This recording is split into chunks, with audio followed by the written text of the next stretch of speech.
G'day friends, welcome to today's YouTube video. My name is James. Welcome back to my channel. Welcome if you're new. This is my big chunky 5-year Hobonichi, the first one I got, the first one I finished. And we're about to flip the very final part through this chatty, full 5-year Hobonichi flip video series.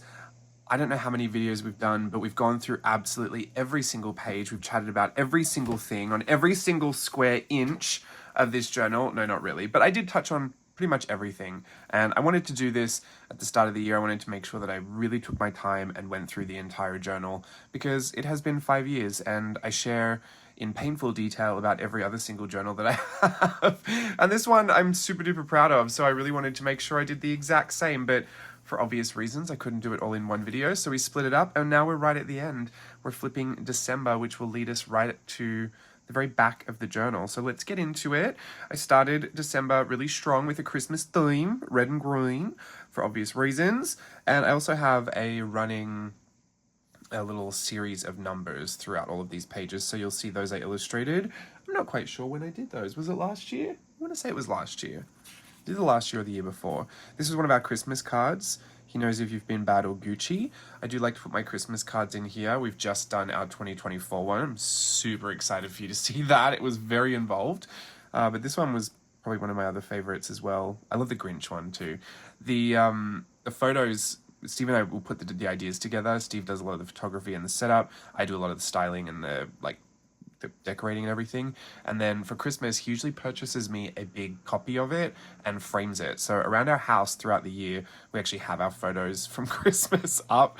They don't seem like Christmas photos to me. They seem like portraits, like couples portraits that we have done, that we do ourselves really. And it's, I don't know, it's just a fun little thing. I love it. I love the themes. There's a front to the card and there's a back to the card as well. We usually get them printed 5x7 and send them out to everyone. Do you know it's a very expensive thing? I probably should have put the price. Maybe I'll do that this year. I'll put the price of the Christmas card package, including purchasing, you know, the styling, any of the props, the backgrounds, the setups. Like this one, we already had the tree, but I had to get the tinsel and the decorations and everything. Maybe I'll run a total and we'll see with inflation how expensive it gets each year, because I swear, I mean, for this one I think I spent $180 to get all this stuff together, and a lot of it I made and was very resourceful, so that was a very tight budget, $180. But then the cards to get printed themselves I think are like a couple of $100, and then the stamps are like over $100. So you're about $500 out just on a Christmas card that realistically a lot of people throw away. I do know some of my friends put them in their tree or put them on their fridge, which I very much appreciate. I don't really have that many journaler friends, so I don't think they end up in journals except for my own, but yeah, I don't know. It's okay. It's worth it for the memories. It's a tradition. It's a very expensive tradition, but maybe I'll document that. I always love to think about whatever is super useful to track over a time period, because that really belongs in a journal like a 5-year journal, since you have the direct comparison each year. Would look a tad tacky to just put a big number total though on each year, so I'll have to bury it in some kind of passage. But anyway, that's the back. Number 2, Santa Claus. Art Journaling the Magic. There's color everywhere. Is this the first one I went to? I'm not quite sure. I really do think it was. Yeah, it was. Wasn't it? I might have gone to one before this, but this was like very much the start of Art Journaling the Magic. I was just reading that here. Wow, that seems like a billion years ago. Here is some dancing from the first year I was at Disneyland. This was a Christmas fantasy parade, and this was one of the couple of times that I did the finale unit that year. I was only a substitute option for the finale unit, so I think I did it twice that entire season. Here are the little ornaments that I got for my sister. We have the matching, actually we have the both. We have the matching pink ceramic ones and these small pink blue ones. These small frosty blue ones with the red bow. I do love them both. These are a lot smaller than this one. This one we have 2 each. I don't know why I got 2. Maybe I was getting 2 and then I thought, oh, I need to get one for my sister, and I got 2 for her, when realistically we should have had 1 each. The turtle doves. Or maybe they were different styles. Anyway, I love all the pink on this side. That's very pretty. I do a bit of a good job color theming here, I think. Everything stayed neat and on brand. I don't really know what this color palette's all about. Sometimes I will go 2 different colors and then a middle color, and then I'll reverse them. So this would be purple, blue, red, blue, purple. But obviously didn't do that, just switched it all up. And this was when I found out that I booked Better Together, the Pixar parade that I did this year at Disneyland. And that was some of the concept art that they had released. It was a very bittersweet day. I did these 2 little core memories from Inside Out. If you've seen that movie, Riley has those little memory orbs, little spheres that are different colors, and the blue is sad and the yellow is happy. My pop actually passed away on that day, so it was a very difficult thing to process all at once. And there's my pop. So I'll just move away from that. Grief is a really weird thing. I'm sure you know. If you've ever experienced family members passing away, there's just lots of, like, all the feelings and thoughts, like everything floods in at once, and you try to compartmentalize all different parts of it, and you try to be happy for the thoughts that make you happy, and then you're sad for the things that make you sad, and then sometimes it can be a little frustrating and aggravating, and I mean, it's just a whole bunch of, like, I think all the things get pushed to the front of my head, and I can't see, it's like all these thoughts are right at the front of my face, and I can't see past them, and they're like stuck just behind my eyeballs, and I just can't see a way forward, and I can hear myself saying I'm going to move past it, but then I can't move past it. I am going to, for the sake of moving through this video, but anyway, it's one of those things. I mean, obviously I'm not going to go to Instagram and be like, hey everyone, Pop passed away. I don't really take to social media to share things that I'm going through very publicly. I've shared some of my things before, but I typically have a policy that I share scars, not open wounds, and deaths in the family or illnesses in the family or, you know, stuff like that. It can all still feel very open even when it's finished. So I don't really like to talk about it online. I talk about it in real life and I handle all of that, but not really for here. Which I know maybe makes some people feel like that's, I don't know. I do hear a lot of people saying that there's like value to sharing and stuff like that. I think it's to each their own. I've seen a lot of people that can share very openly like that and there's no repercussions for it. I can see a lot of other people that share like that and it seems to make their situations a lot worse, and I just wouldn't want that for myself. And sometimes, like I said, my policy of sharing scars, not wounds, is that when something's still in process and you're still going through it, you can tend to bring people into this very sad place and kind of activate all of their emotions about things and, for lack of a better word, trigger.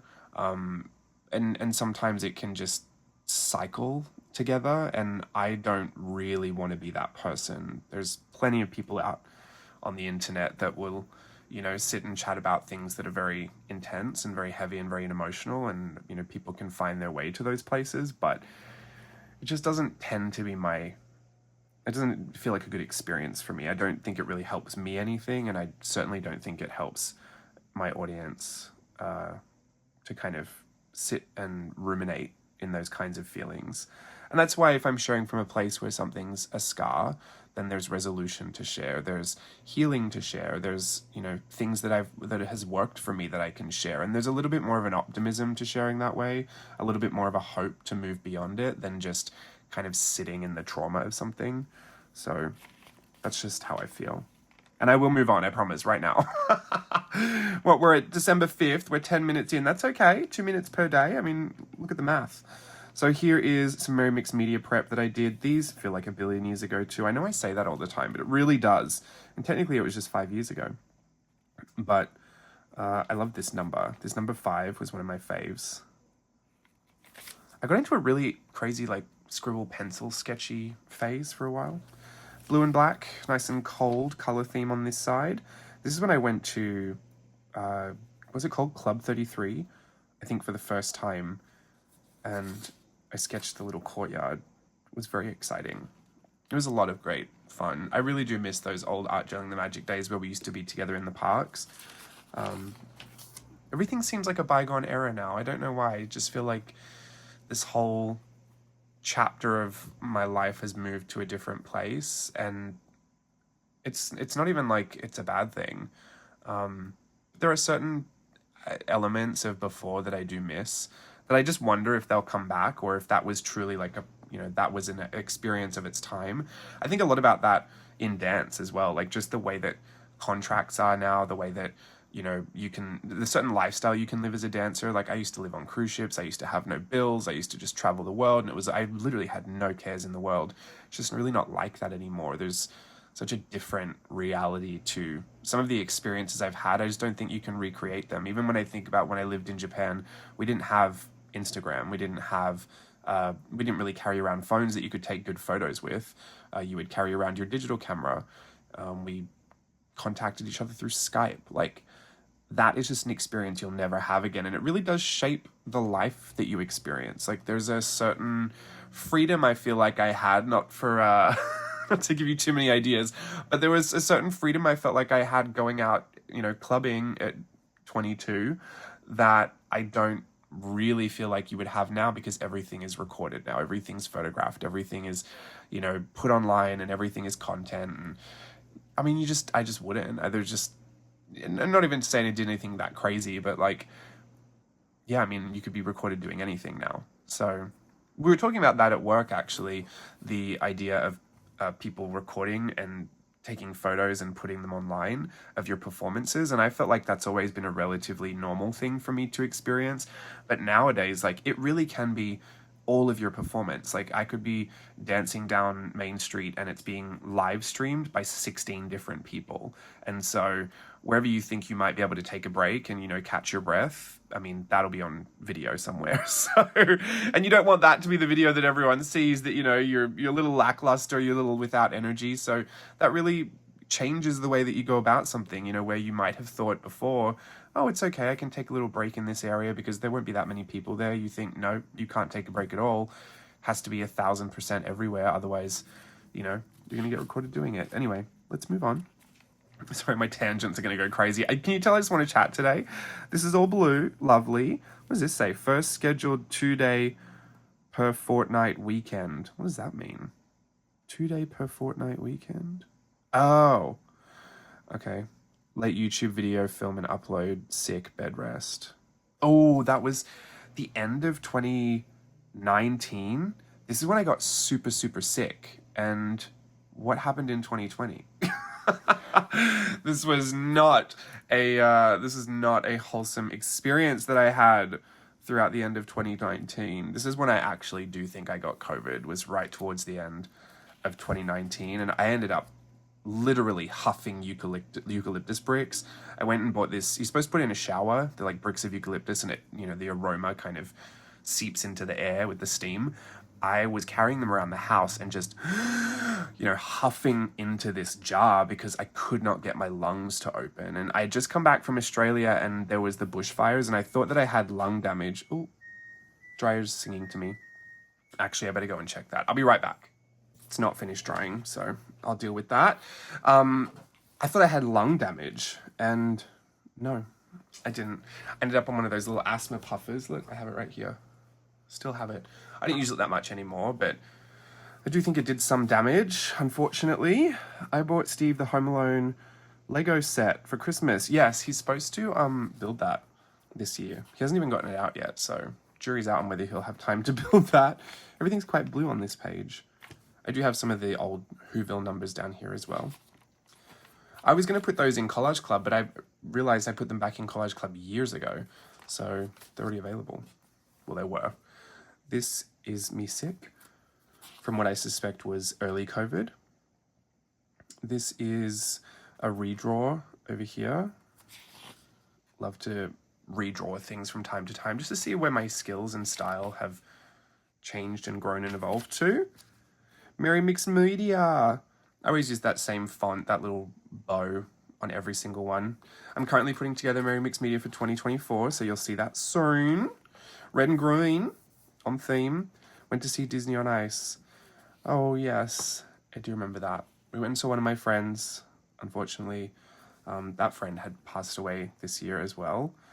another thing that I didn't mention, but if you ever see me like just disappear for a few days, just don't assume everything's gone wrong. But sometimes there are days where I don't know.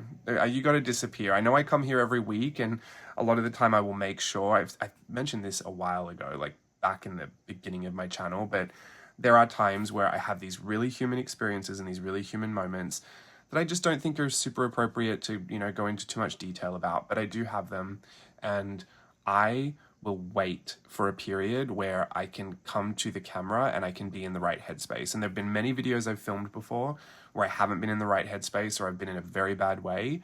I've filmed it, I've listened to it, and I've just had to scrap the whole thing because it's just not me in a healthy place speaking, and I can say some things that are very off the cuff, that are very unfiltered, that are very could be very divisive, and like I get into a very raw and real state. And I don't know if you suspect this about me, because a lot of people leave very nice comments about the videos that I make, but me as a person, I mean, there's a full 360 degrees person here, and I can just not be the nicest a lot of the times when I'm not feeling great and I'm not feeling very healthy.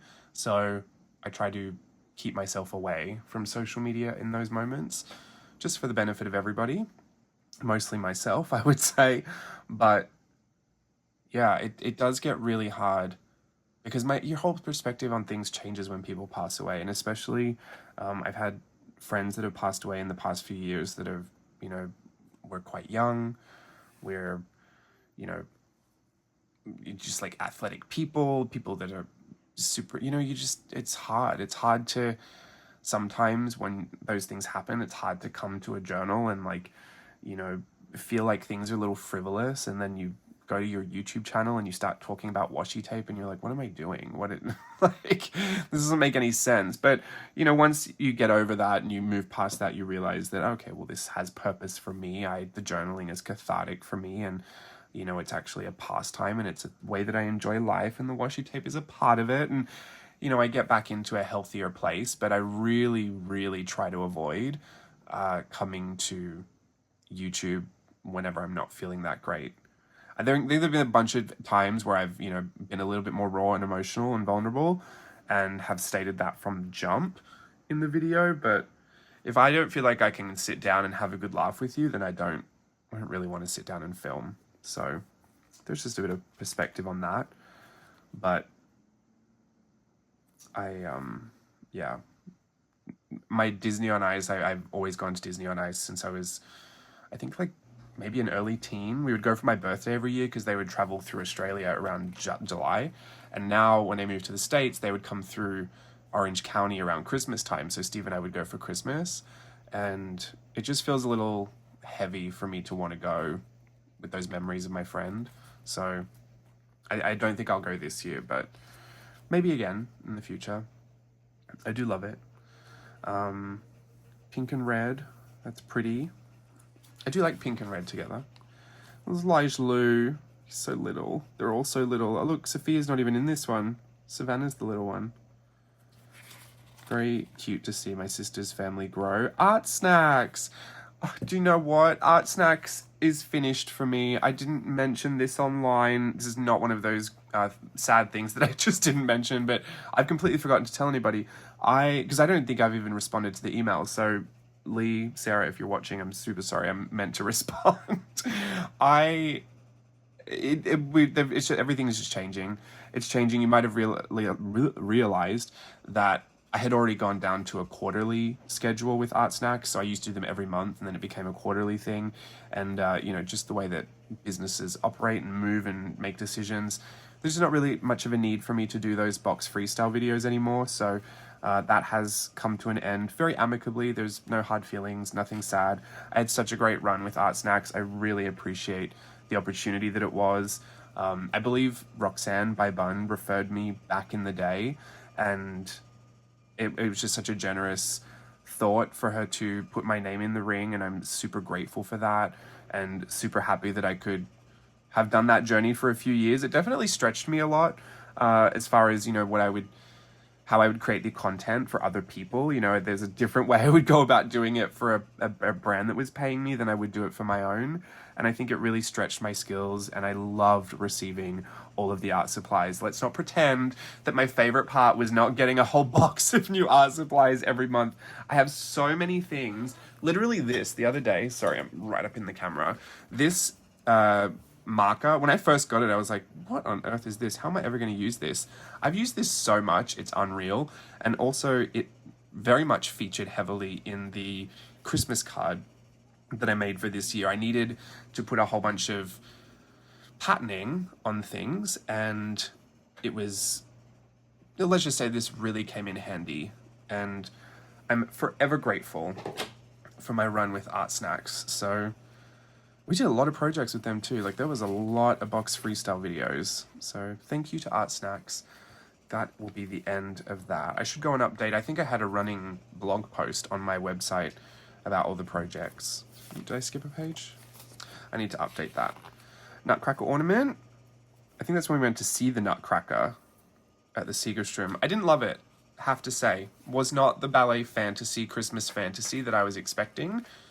I think my expectations might have been a little misplaced. Also, I just had never realized this before, because in ballet class, we were told that if you could hear us landing, that was such a huge problem. They'd literally call you an elephant if you could be heard landing from a jump. And in my head, the ballet was this beautiful music, and it was super, like, it was quiet. Like the stage was quiet. I could hear every block running around on that stage, every point shoe, like, and I just thought, oh no, what is that? Where are all these elephants coming from? It's not a read. It's not fat shaming. It's literally just what they used to call us in dance class, which you probably can't say anymore. But in my head, that's what I was thinking. I was like, oh no, someone's going to scream at me for making noise. Meanwhile, I'm sat in the audience watching. But yeah, also ballet is it's one of those things that I really appreciate the value of. I mean, it definitely helps with your technique. It's the foundation of your technique in dance, but it's not one of the things I love doing. I love watching people who love it and who are really into it. But sometimes it can feel, I don't know. For me personally, like straight ballet like that, sometimes it can just, or if there's like a story to it, it can feel very pantomime-y. Like the acting in it can be very present. I'm here. I have arrived to stage. And I like something a little bit more subtle. So maybe I should go and see something modern. There are ballets I do want to see though, like the Matthew Bourne. He does this Tim Burton Edward Scissorhands ballet. Love the previews I've seen of that. I would love to see that in person. Anyway, send out our Christmas cards. These are some of the Collage Club elements that that were black and white that I just teamed with the theme. I've made red, white, and green. Elijah's School Sports. Ooh, another audition. I did book that one. Hooray. Loved it. That was preserved. I wasn't going to go to that audition originally, but I did go. I loved it.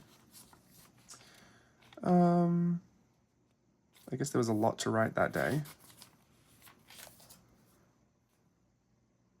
Oh, this was, I think, the first time I did rope in a cavalcade. Surprisingly very difficult. I really felt like my arms were going to fall off by the end of it. It's a very heavy rope. You have to hold it up really high, and these balloons were just getting in my face and static. It was a lot. It was a lot to deal with. It's not as easy as it looks. You have no idea. And it was fun. But April Gleason was there and literally painted this picture of me doing it. It's so cute. I wish I had the original. Maybe I should ask her. No, it's super cute. I love it. So she sent me this photo and I printed it out. Very accurate match, I have to say. We went and did a photo shoot after that as well in LA with Sarah. I wonder if did this get published? I've seen photos of this somewhere. I'm not quite sure if that got picked up or not, but it was stunning. She looked great. Actually, I was just thinking about those photos the other day. I want Steve to make a new book, a new portfolio. It's been a couple of years since he's updated a portfolio, and we get them printed, and they're just so pretty to look through, so I want him to do that. Red and black. I mean, red is Christmas for me. I love red, but Christmas is red. Just period, end of. 14, Nutcracker numbers. This little elf that I put in the collage sheets from last year. More finale dancer. Mum's Christmas lights. House looks great. This is when we got our new car. Oh, look, Gumnut Babies. May Gibbs. We traded in our old car. There he was, Toshi. And then we got our new one, Daisy. I think we called it something else because it had different number plates when we first got it and then they changed. Now, in my head, now the number plates, something completely different, but I'm not going to tell you what it is because I don't want to give away my number plates, but it's a RAV4. I love it. It's a great car. I think it's like my favorite car that I've ever driven. This is when we went to LACMA? Oh no, the Academy Museum. They had a Yoshitomo Nara exhibit going on at the same time, but I didn't go and see it because I hadn't really fallen in love with Yoshitomo Nara's work at that point. What a waste of time that was, not going to see that. I literally saw it and I thought, oh, that's interesting. What is that? Well, I'm going to see the Ruby Slippers, so I don't really care. Oh, have yourself a Moira little Christmas. I don't know if I included the picture. I'm sure I did somewhere, hopefully. Probably not. But I painted it. So that was our first Christmas card photo shoot that we did, I think in 2020. Yes. So 2020, 1, 2, 3. So this will be the 5th year that we'll be doing our Christmas card photo tradition. I saw the Ruby Slippers. That's me and my brother. My brother and I should say. Literally, this is the picture of our childhood. Caleb in this truck, me in this Dorothy dress, tea towel on my head for long hair, of course. And look, then I did have long hair, and I went to see the Ruby Slippers, so life finds a way. Red and green. So predictable. Look, more Ruby Slippers. I obviously couldn't get enough. I got this, these are for my Christmas tree, these ornaments, super beautiful. I have the Ruby Slippers, and Steve has the Cinderella, the Cinderella glass slippers. And he told me the other day, he was like, look, our girl's on the tree. And I felt like I was going to be ill when he said that, but it was true. Oh, it's classic. Me around Christmas time with no facial hair is not my favorite, but I mean, I'll do anything to dance, so facial hair be gone. This is a cute little color palette. Maroon, olive, and mustard. Love that. Look at Bianca. Look at her big tummy. You know, she's a candidate for a feline tummy tuck. She has been for a long time. She's got a lot of loose skin in her tummy, and she was really big, but after her surgery, the vet suggested that Steve, stop feeding them so much. But we got this low-calorie, like high-density food. So she's been losing a lot of weight, and it's so cute. Her face looks a lot younger. Her coat feels a lot smoother too, but she's getting a little bit more active, which is great for an old gal. I love this number. Her like peeking through, stepping through the frosty snowman, number 8. I did this on the advent calendar too. I am predictable. I think I'm just the same. I think I just do the same things over and over again. This reindeer. See? Same. Still love Wizard of Oz, even when I was younger and even when I'm older. My Wizard of Oz washi tapes.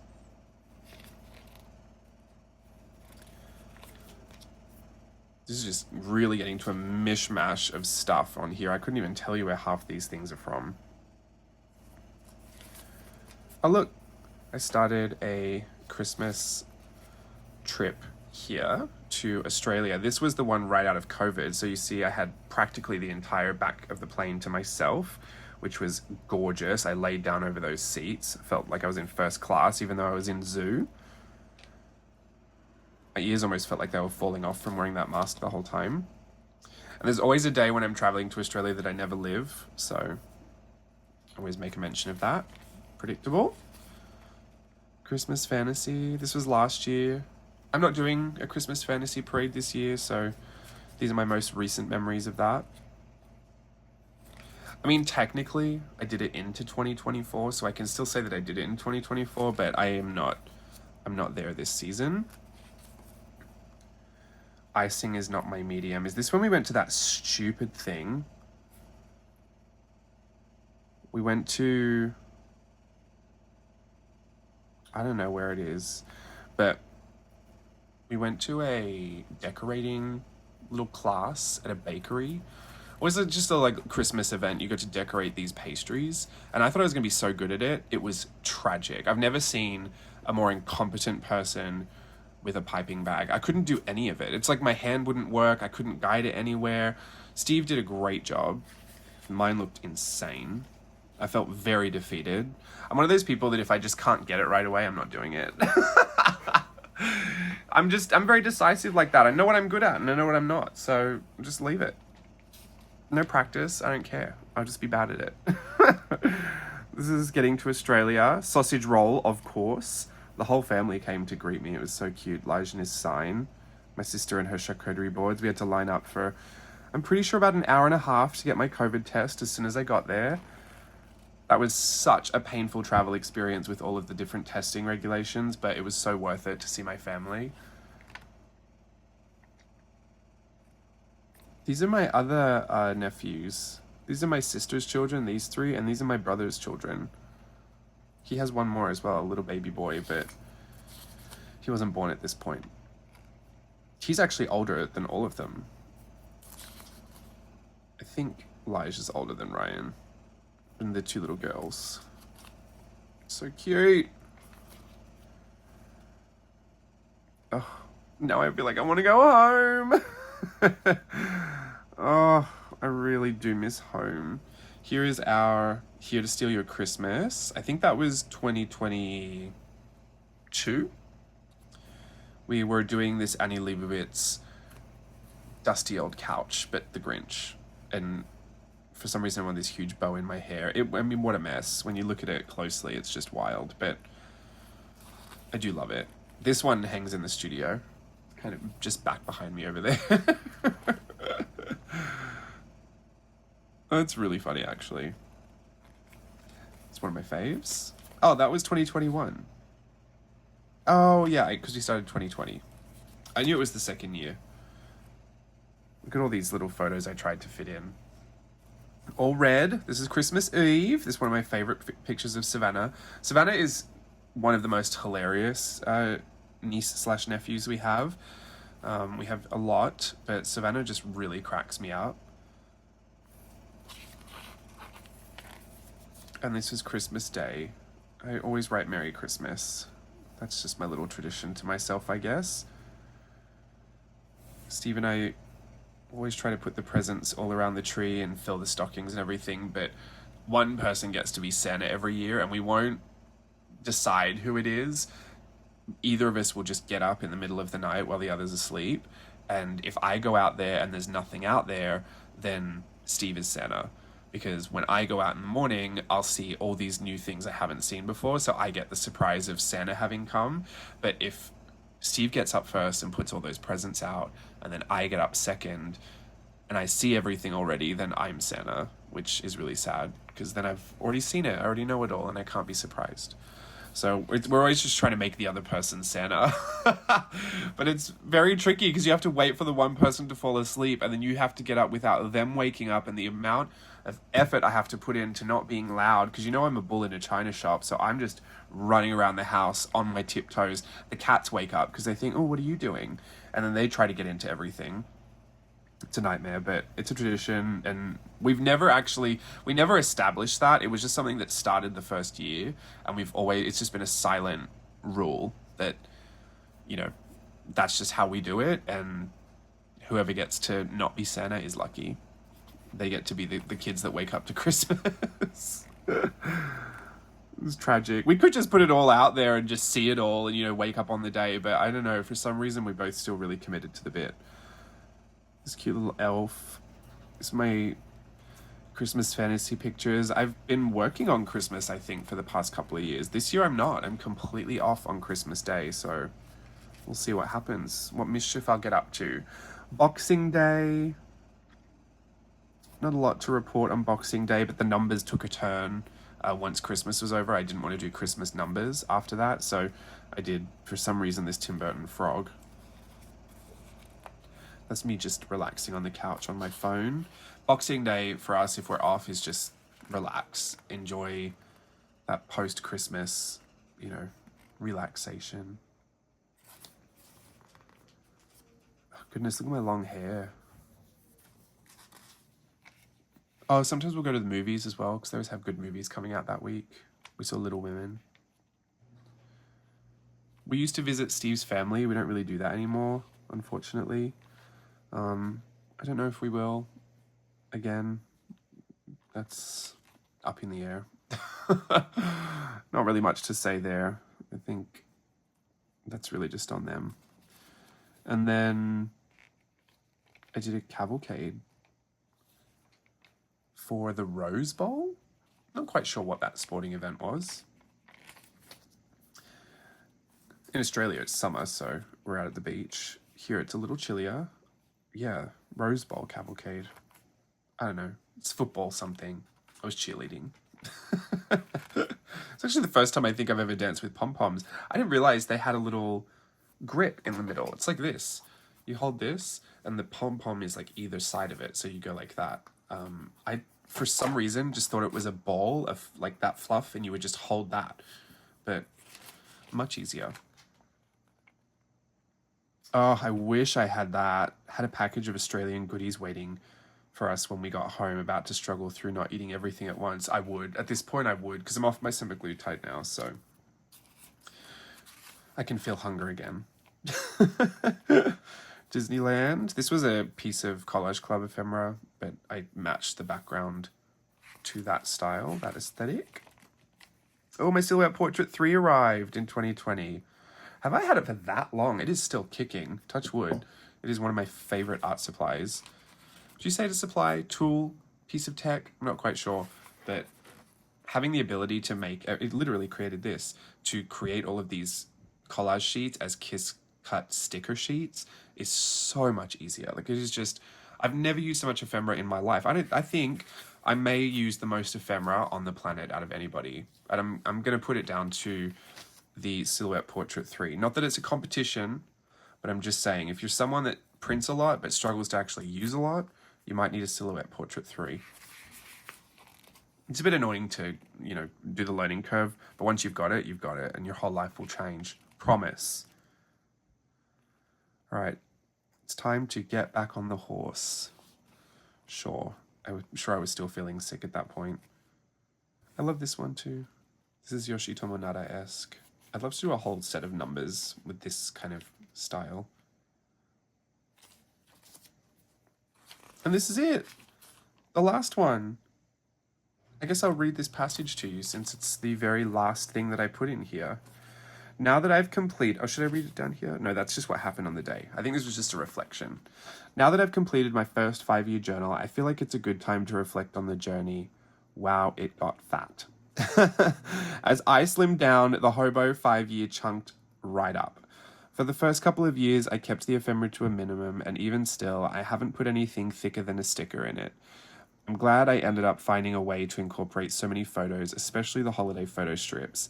They are what I typically stop to look at every time I flip through the journal. That's true. It became nearly impossible to write near the gutter in 2023. Still worth it for all the memories I've packed in here. It's just because this hump got so crazy that, I mean, I was literally propping things up and wedging things in there to write. And even then, you're writing at a complete right angle to the journal. So it was very difficult, not going to lie about that. Still, worth it for all the memories I've packed in here.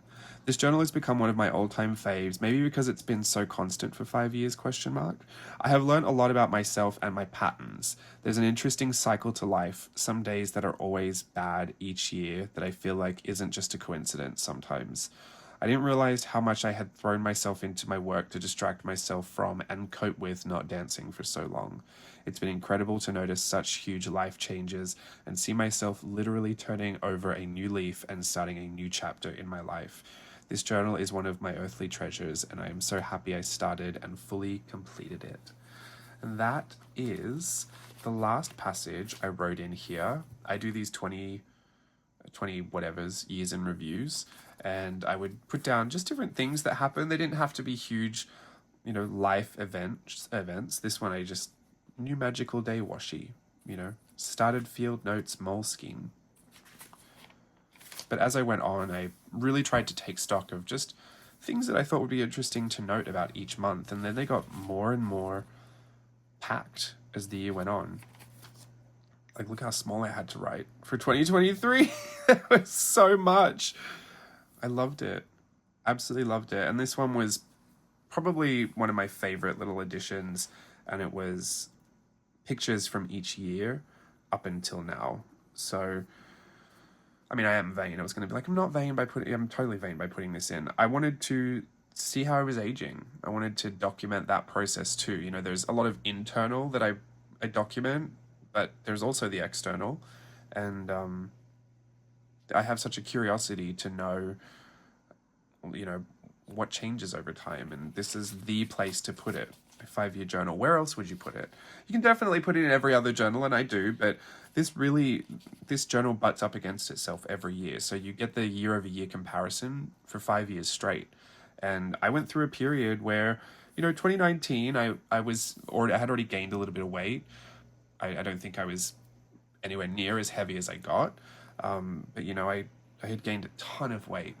And by the end of 2021, going into 2022, like, something really drastic needed to change because I was just not in a great way. And, you know, I felt like a lot of my internal health was maybe reflecting a little bit on my external health. And so I just felt like that's just got to change. And so I do have a lot of pride in how I've managed to kind of get myself back on track. I don't hate myself, and I didn't hate myself when I put on a lot of weight. I was irritated by things that became more difficult, but it was a journey, and I had really accepted that, you know, some things in life I just didn't cope very well with, and I made decisions that ultimately hurt me more than they helped me, and that's life. Sometimes you just don't do that well. So, you know, I'm okay. I have a lot of grace for it, but it was really nice to at least be able to finish off knowing that I was moving back in the right direction. Because I think for a long time there, I was just coping a lot, and I really needed to fix a bunch of stuff. So that's great. There's nothing on these last pages, my address, but I've covered that up. And that is the completed Hobonichi 5-year journal flip. Chatty journal flip with one cat hair sticking out the top. Thank you, Oliver. I am so happy that I've been able to share not only working through this journal with you and share the process of it over 5 years, but to share an in-depth flip through every single bit of it, because I'm going to go and proudly display this on my shelf, and I wanted you to know every nook and cranny of it. I wanted you to experience every part of what made me so happy and excited to share this with you. This is truly, like I said, one of my earthly treasures. And, you know, I have my new one, and it is really, really hard to be in year one. So if you've just started, this, like, year one is so empty. Look, there's nothing in here. Look at these. Look at that. What is this? There's nothing. And I know it's going to grow, and I know it's going to be great. I've already started year one with photos, so I've chunked it up a little bit. But we're nowhere near this. And I can't wait to start seeing this one fill up the same way. I think it's one of those weird, like, parallels with life. Sometimes you anticipate something exciting happening, and you just want you want to see the results so badly, you wish away the meanwhile. And I don't want to do that. I do. As much as I'm not, you know, the biggest fan of this being super empty, I always have this to look at whenever I just need that serotonin boost. And I am actually happy that it is empty and that it stays empty, because that means life is moving a little slower for me. And I really do want the days just to slow down so I can really soak up everything I'm enjoying about the time that I get to spend here on Earth. So, not to get too heavy and emotional, but, you know, a lot changes in 5 years. I've talked about it so much, and I've done a whole big video about all my thoughts on the 5-year Hobonichi and how I feel about it, the pros, the cons. But ultimately, it is a reflection of me and my life that I'm living, and it always makes me question in a very intentional way the choices that I make and why I make it. And that is not the right journal. And the quality of life that I am creating as a result of those choices. So that was my big thing in 2024, quality of life. It's not like a mantra I'm living by or anything. It's just always something I think about. You know, what is the quality of my life, kind of the health of my journey. And this has been, I think, like a really big part of being a lot more conscious and aware of all of that. makes me really feel like I'm choosing wisely and that I'm choosing intentionally for myself and, you know, therefore everyone around me. If I'm happy and healthy, it only benefits everyone around me. So it's a good piece of work to do, I guess. But I love the 5-year Hobonichi. I'm committed to it. It's a big task and I love it and I love the reward of it. And I cannot wait to share 2024 with you. It'll be a very simple flip compared to all of these, but it does mark the start of a new chapter and we'll be on that journey together as well. So I'll see you in the next video. Thank you so much for watching. Until then, bye.